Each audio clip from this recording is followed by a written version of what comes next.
saw him, and I was like, he wins. So, maybe Joe Leonard or Tomato or whatever, they'll be at dinner, and a lovely young lady was wearing a good sweater. I was like, I want trade. She's like, what? I'll trade you my shirt for your sweater. She took that thing off so fast. I think I had a better maybe part of it. Yeah, I was like, you have to just never take that off. So I did, so I smelled today, and cheese. That's a very nice name. Howdy, y'all. Last time of 2023, bizarre year.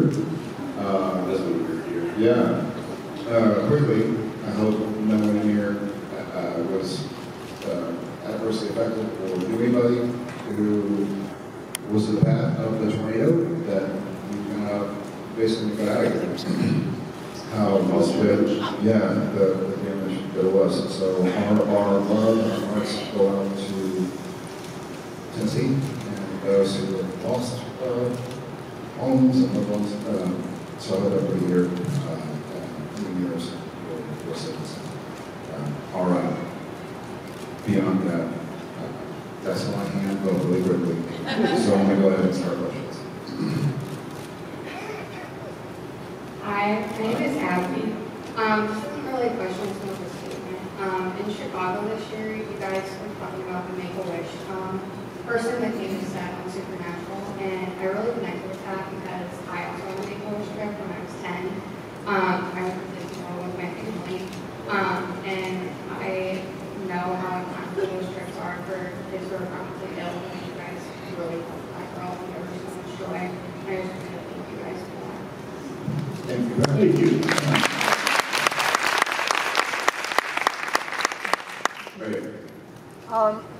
Last year. Oh, we got that mic coming to you. She just can't go. I saw in one of the con coverages That before. mic does not work. You want this one? Now, is it working? No, it's still not. It's all right. I'll relay the. There's a thing we do when we're interviewing. You know, Does this work? Hey, chill out. You're not my dog. You're not the boost chester. I did You're not the boost shirt. Yeah, fair enough. At a previous con, you made some comment about thinking of doing Lonesome Dove. Have you given any more thought to that? Not necessarily. I mean, I think it's just one of those lofty things that sounds like a great idea, but no, there's been no pen to paper yet. I just wondered if that idea was still alive, that's all. It's not dead. Yeah. And even if it's dead, I mean, we're not the boost chester. So Jensen knows Carla. My key makeup artist, Carla, she won an Emmy for her work on Lonesome Dove. So that'd be a fun one, like bring it back. Multiple families, remix them. Just to make one comment about this shirt. I did make it, and I've made the other shirts that I've shown you guys last year and this year. So I appreciate that you like them. Love Thank it. you. Yeah, love it. All right, I'm going to go this way. There you go. I got it.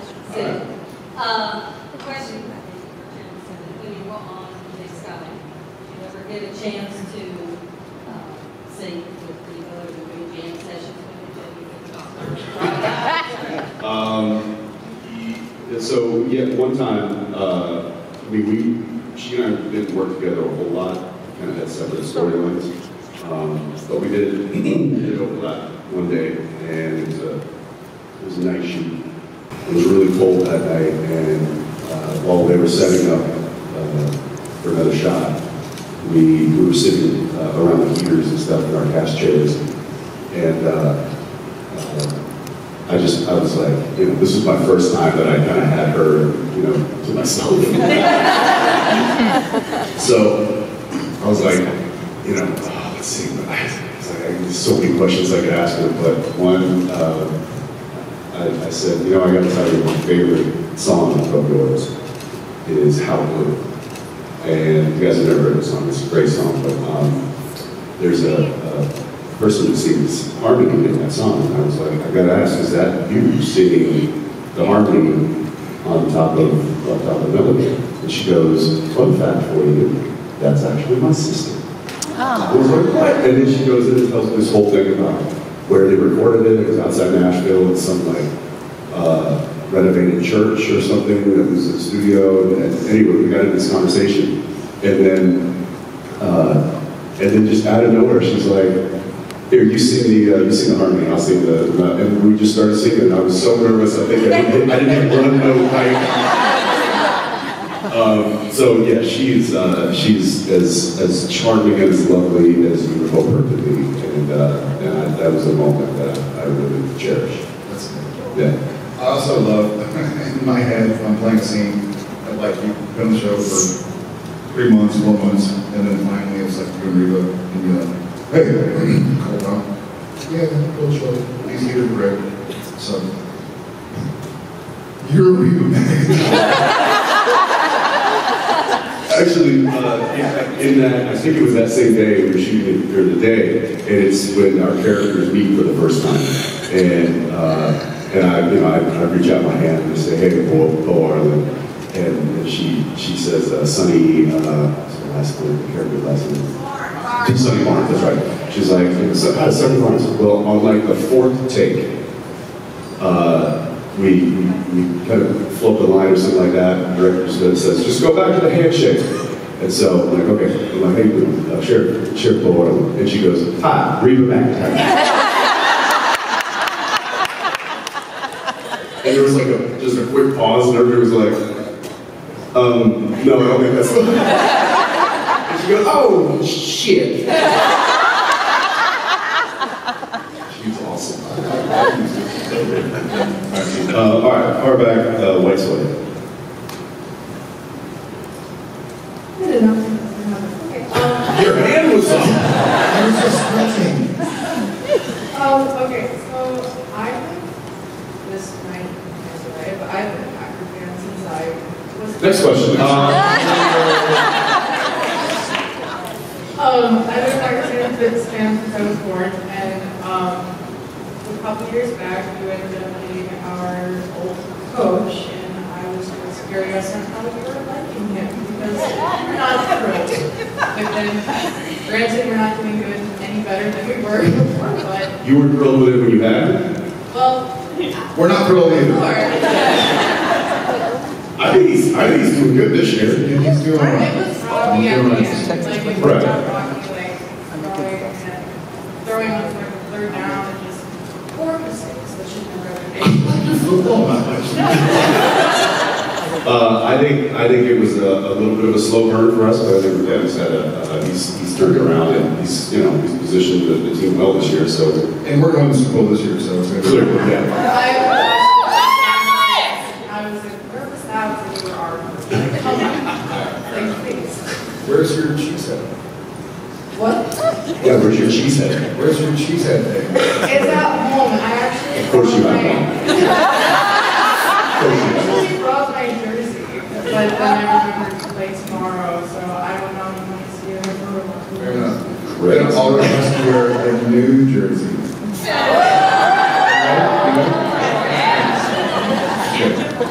Thank you. Are we already doing that, Jensen? We're already doing that. Well, in that case, a gingerbread man went to the doctors complaining of a sore knee. Sore knee, the doctor said. Have you tried icing it?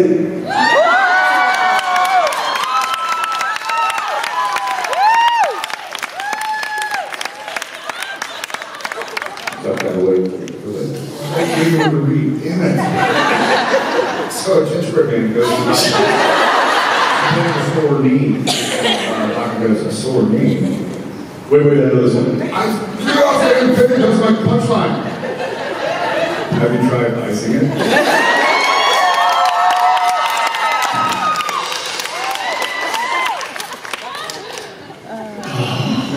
I'm sorry. I'm going back here. It's difficult to Glasses side, yes, it's a hand, you're doing stuff. Lots of hands over there. Glasses, I got to ask Jensen this a few years ago, but we were not there. well, that sounded judgy. Because you're going to see that, Yes. you're very connected with your standards and practices. Yeah. How do you think Sam's character or storyline would change different had it been on stage? That's actually a better question, I think. It sounds like. Sorry, I was in Derek Peters. What did I say? We're on stage with Misha, and we both look puzzled, and you went, I'm just trying to say what's not making sense. That's the opposite of what I was going to say. Downhill from there, and I've been linked to that for years. That also tracks. I've thought about this, and I wonder what Agnes thinks. We kind of talked about it here and there over the years, but we talked about this yesterday, and in the meet and greet. I kind of really enjoy that there are guidelines. It's sort of, if you can just do anything. There was a funny interview with You get the boys. That's what happened. I love it. You have to kind of be more creative within boundaries. That's how I parent. It's like these are the guidelines, these are the rules, this is the box you can't leave, play with it, as opposed to just doing everything. And I think you can lose some of the art. And the boys is amazing. The boys would work with CW, and but that's what it is, and you know that's what it is. And I don't know if when we come back, I want to say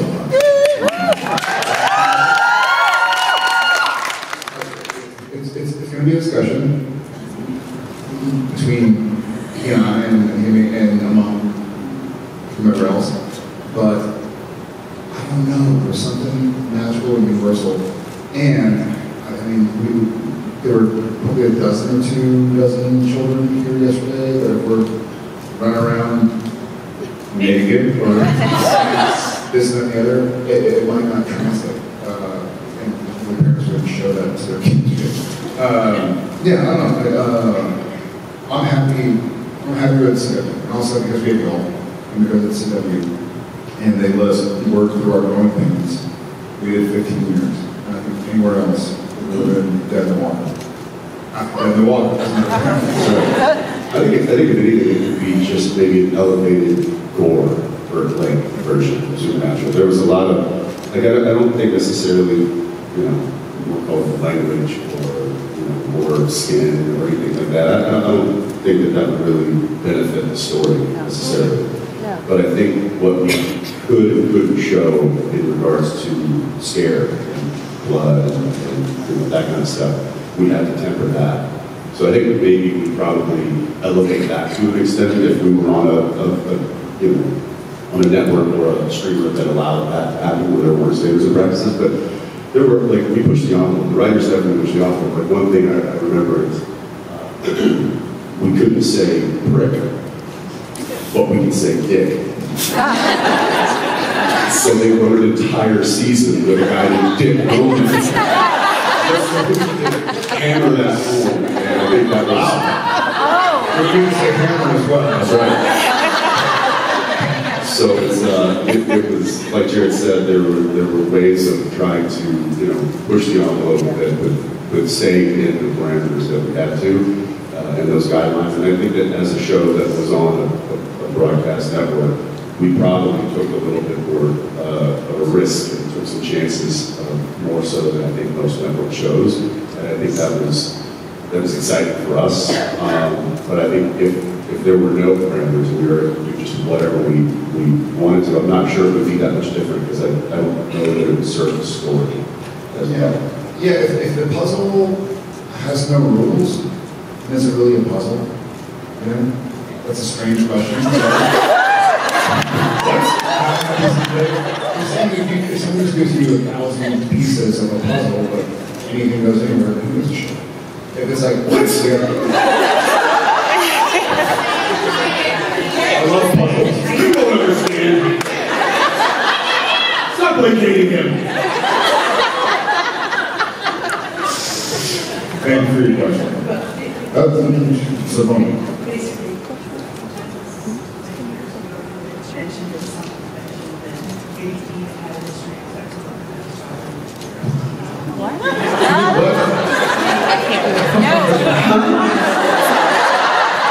Someone said it to you, that maybe as a teenager, at the time you've gone a lot, Dean may have resorted to sex work. That was probably a guess. If he ever said that, I'm sure it was not a legitimate, like, character backstory. Yeah. Speaking for him here, he's a little... I was looking at her on a broadcast show. I really think you have done some teenage sex work. Yikes. I'm a writer, so it sparks ideas for what. Drug use, other things that maybe we're not considered in the show that could have been possible. Thank you for your question. She has a high regard for Dean Winchester. No, thank you. Thank you. All right, where are we going here? Let's go far back. Yep. Yes. Hi, I'm a person in recovery, and I've really been missing the seasons 1 through 9, maybe more than any other person. You guys really helped me through my recovery, and now I get to help other people in recovery. So thank you.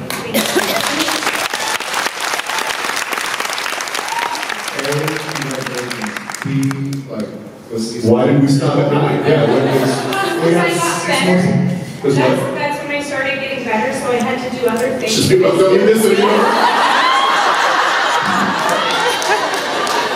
I've definitely seen all the seasons, just those the most. I always keep fighting as part of my sleep, and I just thank you. And how do you guys, after something with so much energy, how do you manage some self-care and love on your mental health after these?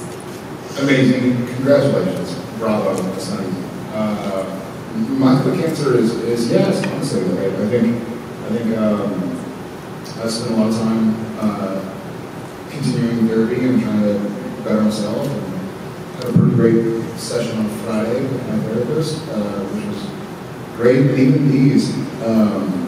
So yesterday for me, before I came here, I just went like a 2-hour walk. Walked to Vanderbilt, walked around to stadiums and listened to some music, and that's like a little piece of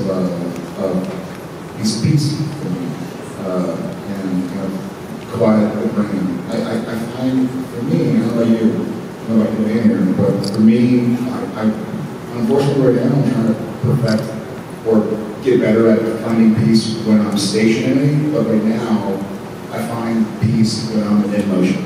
So walking, biking, swimming, whatever. So I'm looking to find that inner peace when I'm not moving.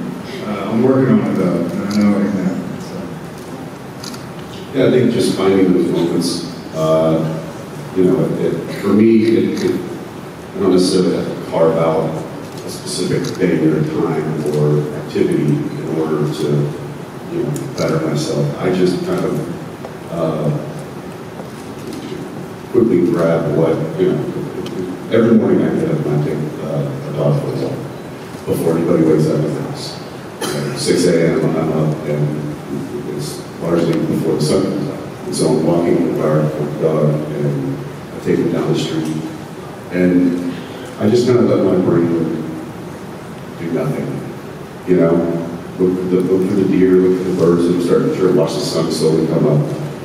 And it's in that moment, I don't have to do that. I can just wake up when everybody else does and let the dog out. He knows how to come back. I think. But it's just a little thing for me that I enjoy. Now, my wife would be like, it'd be nice if you didn't wake me up. We get up every morning, 45 minutes early. But it is just something. It's those little things. It's outside with the kids, just sitting on the back porch and watching them run around and just looking out. I think appreciating those moments when they do arise, kind of just calms my brain. That's what I do. I love y'all. Love you back. Congrats. You did. Right here, family business, Rainbow. Hey, love you guys so much. I have a slightly weird question, and if you need me to answer for myself first, feel free to tell me. Nope. What do you most want to be remembered for? Or in other words, if your eulogy could only be 3 sentences, what would they be?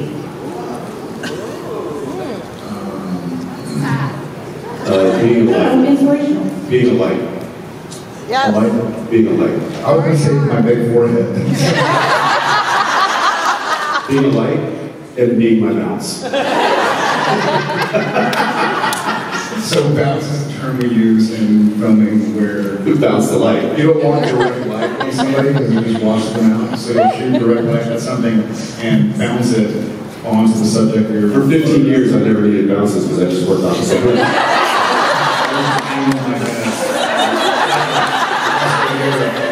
You look good, dude. Serge, our DP, he, you know, and most DPs do this. They'll come in to the set and they'll be doing like, they're just checking for shadows or light, and Serge would often just do this. Let's turn that down. A lot of light meter. No, to be serious, I think if I could just be remembered as somebody who brought positivity to the world in some way, shape, or form, and it maybe inspired one person to be a better person, then I think that's the matter. Yeah, A, he is. You succeeded. We all know that. Bravo. I think there's something really about A, this situation, B, that we're on stage, because I really believe that he and I are both introverts. Like, he's not like going out red carpeting and like every day, like, we're ready to party. He's home with his family and his dog and himself. Same with me. And so it's a strange, so trying to kind of like dissect why we do what we do. I think I'd rather mean something to you than win an Oscar. You know, like the people I interact with, and just be present with my.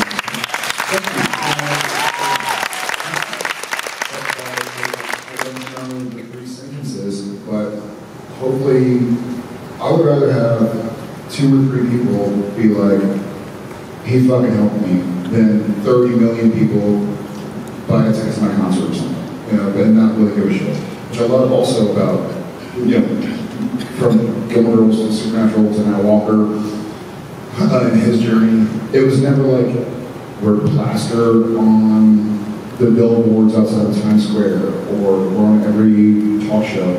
So when someone came up, they weren't like, hey, you're that famous person on something, right? Like, can I take a picture? It was like, hey, I watched Gilmore Girls with my mom and we became friends.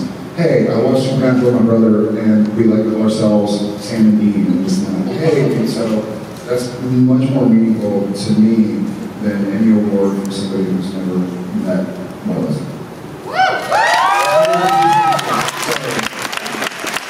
You said 300 sentences, right? That's like 7 or something. Very small font. That makes me think of a quick story I shared, and I think I shared this recently, but I recently met Carrie Elwitz, and who was Wesley's Princess Bride. And many tights. And many tights. Great movie. And I had to share with him, I was like, hey, I posted this video a few years back of me sitting on the couch with my daughter explaining the story of Princess Bride while we were watching it. And it was like, and I gotta say that was such a special memory for me, and like meeting you now, it's like, I just love that movie, and it's amazing. My daughter still watches it to this day. And I was like, I'm sure you get sick of this when people tell you the Princess Bride stories all the time. He's like, no. It's like, it is the gift that keeps on giving. In fact, on my tombstone, it'll probably read, mostly dead.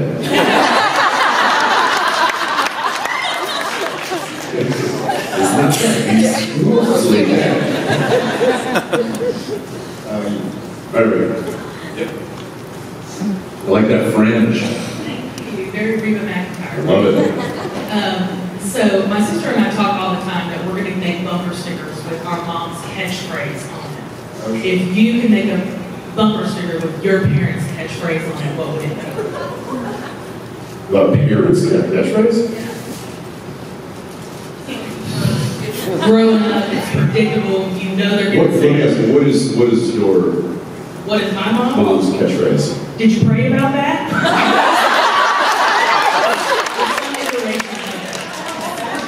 Have you prayed on it?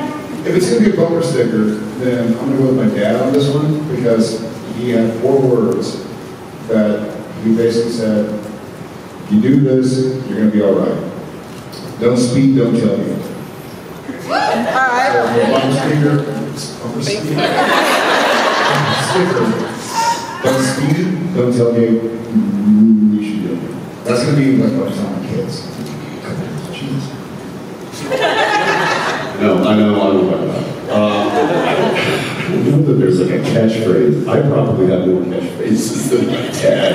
Like I'd probably just, it'd be, what are we doing? Yeah, I don't. So get this. Yeah. Yeah. There you go. All right, last question. Go for it. Did you pray on that question? Did you pray out? You're done good. I'm gonna go somewhere more center. Yes, you're right there.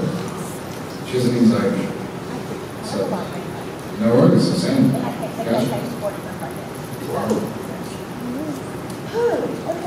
Hi. Hi. I'm Karen. My husband actually got me onto the show, and he'd been begging so much. He'd been begging for years to watch it, but I would always tell him no because it terrified me. And then I finally got to So my question is, if y'all had to pick y'all's funniest moment on set, whether it was a prank or just a scene that went awry, what would it be? There's a lot. Watch the gag reel. I think French mistakes. He told me about Bieber. I saw an interview with Christina Applegate talking about Ingram with Will Ferrell. She was like, it sucks because the funniest stuff he did is not in the movie because I'm laughing, so they can't use it in the movie. And I feel like there's a lot of the stuff that I did with him. I'm just laughing. I'm like, shit, sorry, I'm okay. I think between French Mistake and Will Bieber, there was some funny moments. There was, I mean, it's funny in hindsight. I will say we were laughing at the time, but when Kim Manners pranked us by having us, we climbed down into a manhole, and it was a set piece, so it wasn't real, so there was nothing at the bottom, it was just a built-up manhole that went down maybe, 14, 15 feet. And so, who went first? You did. It was me. So I go down, and there's nowhere to go, just bottom of the It didn't have a broken hand. Yeah. And the chair goes down. And so we're just on this ladder, like waiting for the video cut so we can, And this is back when iPhones actually first came out, guys. Long ago. And he goes over, he's like, hey, can I see this new phone that you got? And I'm like, oh, yeah. So I take it out. He was just getting it out of my pocket. And then he's like, oh, then he turns that, go ahead, I'm just gonna play around. He's like, okay, yeah, don't change any of the settings, all right? And then I go off, and thankfully, he knew I was laughing, so. Many of those moments on set, I think it's one of the reasons why we love doing the show as long as we did, because there was never a dull day. We love it, and we look back on it very fondly, and thank you for being here so we can share the story with you guys.